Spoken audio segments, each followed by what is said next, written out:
ನಡೆಯಪ್ಪ ಅಣ್ಣ ಮೇಲೆ ಮೇಲೆ ನಡಿ ಅಣ್ಣ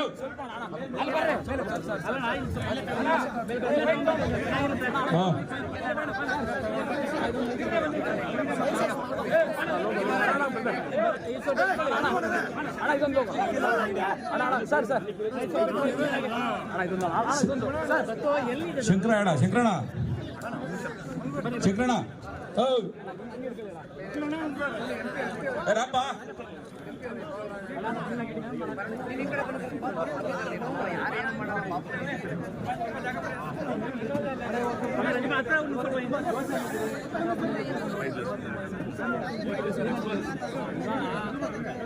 ರಾಜ್ಯ ಪ್ರವಾಸದ ವೇಳೆ ಎಲ್ಲ ಕಡೆನೂ ಕೂಡ ಪಕ್ಷದ ಅಭ್ಯರ್ಥಿಗಳ ಸಹಕಾರ, ಪಕ್ಷದ ಕಾರ್ಯಕರ್ತರ ಸಹಕಾರ ಬಹಳ ಯಶಸ್ವಿಯಾಗಿ ಜನರೊಂದಿಗೆ ಜನಪದಳ ಈ ಅಭಿಯಾನ ಸಾಗುತ್ತಾ ಇದೆ.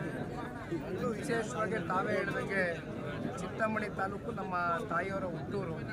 ಭಾಳ ನೆನಪುಗಳಿದೆ ನನಗೆ.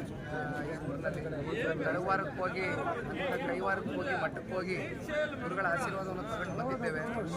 ಭಾಗದ ನಿಕಟಪೂರ್ವ ಶಾಸಕರು ಜೆ ಕೆ ಕೃಷ್ಣಾರೆಡ್ಡಿ ಅಣ್ಣವರು ಕೂಡ ದೀರ್ಘವಾಗಿ ಇವತ್ತು ವೇದಿಕೆ ಮೂಲಕ ಕಾರ್ಯಕರ್ತರಿಗೆ ಏನು ಸಂದೇಶ ಕೊಡಬೇಕಾಗಿದ್ದು ಪ್ರತಿಯೊಂದು ಸ್ಪಷ್ಟವಾಗಿ ಕೊಟ್ಟಿದ್ದಾರೆ.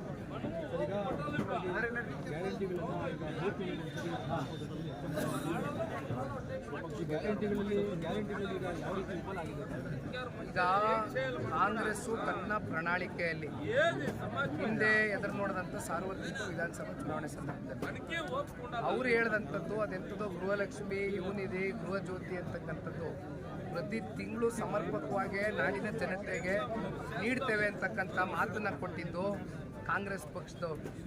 ಏನು ರಾಜ್ಯದ ಜನತೆ ಯಾರು ಕೂಡ ನೀವು ಗ್ಯಾರಂಟಿಗಳು ಕೊಡಿ ಅಂತ ಕೇಳಿದಂಥವ್ರಲ್ಲ, ಮಾತು ಕೊಟ್ಟಂಥವ್ರು ಅವರು ಕೊಟ್ಟಂಥ ಮಾತನ್ನು ಉಳಿಸ್ಕೊಳ್ಬೇಕಾಗಿರ್ತಕ್ಕಂಥದ್ದು ಅವ್ರಿಗೇನಾದರೂ ಒಳಗಡೆ ಅವ್ರ ಆತ್ಮಸಾಕ್ಷಿ ಪ್ರಶ್ನೆ ಮಾಡ್ಕೊಳ್ಳಿ ದಯವಿಟ್ಟು. ಯಾಕೆಂದ್ರೆ ಇದು ಯಾರು ಕೂಡ ರಾಜ್ಯದ ಜನತೆ ಅವ್ರ ಗ್ಯಾರಂಟಿಗಳನ್ನ ನೆಚ್ಚಿಕೊಂಡು ಬದುಕ್ತಾ ಇಲ್ಲ. ಜನಕ್ಕೆ ಇವತ್ತು ಬೇಕಾಗಿರ್ತಕ್ಕಂಥದ್ದೇನು, ಸ್ವಾವಲಂಬಿಗಳಾಗಿ ಸ್ವಾಭಿಮಾನದ ಬದುಕನ್ನು ಕಟ್ತಕ್ಕಂಥ ಮುಂದಿನ ಸರ್ಕಾರ ಕೊಡ್ತಕ್ಕಂಥ ಕಾರ್ಯಕ್ರಮಗಳು ಬೇಕು. ಇವತ್ತು ಜನ ಬೇಸತ್ತೋಗಿದ್ದಾರೆ. ಅವರೇ ಹೇಳಿದಂಥ ತಿಂಗಳ ಕೊಡ್ತೀವಿ ಅಂತ.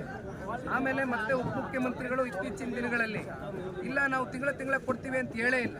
ಯಾವಾಗ ಆಗುತ್ತೋ ಅವಾಗ ಆಗ್ತೀವಿ ಅಂತ. ಯಾವಾಗ ಆಗುತ್ತೋ ಅಂದರೆ ಯಾವಾಗ MP ಚುನಾವಣೆ ಬರಬೇಕು, ಮುಂದೆ ನಮ್ಮ ಉಪಚುನಾವಣೆ ಆಯಿತು, ಮುಂದೆ ZPTP ಚುನಾವಣೆ ಬರಬೇಕು. ನಿಮಗೆ ಯಾವಾಗ ಜನರನ್ನ ಚುನಾವಣೆ ಸಂದರ್ಭದಲ್ಲಿ ಓಟ್ ಗಿಟ್ಟಿಸ್ಕೊಳ್ಳೋಕ್ಕೋಸ್ಕರ ಯಾಮಾರಿಸಿ ಒಂದ್ಸಲಿ ಓಟ್ ಹಾಕ್ಸ್ಕೊಬಿಟ್ರೆ ನಮ್ಮ ಪ್ರಜಾಪ್ರಭುತ್ವ ವ್ಯವಸ್ಥೆ ಅಂತದಲ್ವೇ 5 ವರ್ಷ ಪಾಪ ಜನ ಏನು ಮಾಡ್ಲಿಕ್ಕಾಯ್ತದೆ? ಜನ ಓಟ್ ಹಾಕ್ಬಿಟ್ಮೇಲೆ ಇದು ಒಂದು ಉದ್ದಟತನದ ರಾಜಕಾರಣ ಇವತ್ತು ಕಾಂಗ್ರೆಸ್ನವ್ರು ಏನು ಮಾಡ್ತಾ ಇದ್ದಾರೆ, ಇದು ಭಾಳ ದಿನ ನಡೀಲಿಕ್ಕಿಲ್ಲ.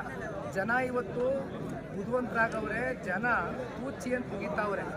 ಸ್ವಪಕ್ಷೀಯರು ನಾನು ನಿನ್ನೇನೂ ಹೇಳಿದ್ದೇನೆ, ಮೊನ್ನೆನೂ ಹೇಳಿದ್ದೇನೆ, ಸ್ವಪಕ್ಷೀಯರ ಅಸಹಾಯಕತೆ ನೋಡ್ತಾ ಇದ್ದೀವಿ. ಕಾಂಗ್ರೆಸ್ ಆಡಳಿತದಲ್ಲಿರ್ತಕ್ಕಂಥ ಸರ್ಕಾರದ ಶಾಸಕರ ಅಸಹಾಯಕತೆ ಇದು ಭಾಳ ದಿನ ನಡೆಯುತ್ತೆ.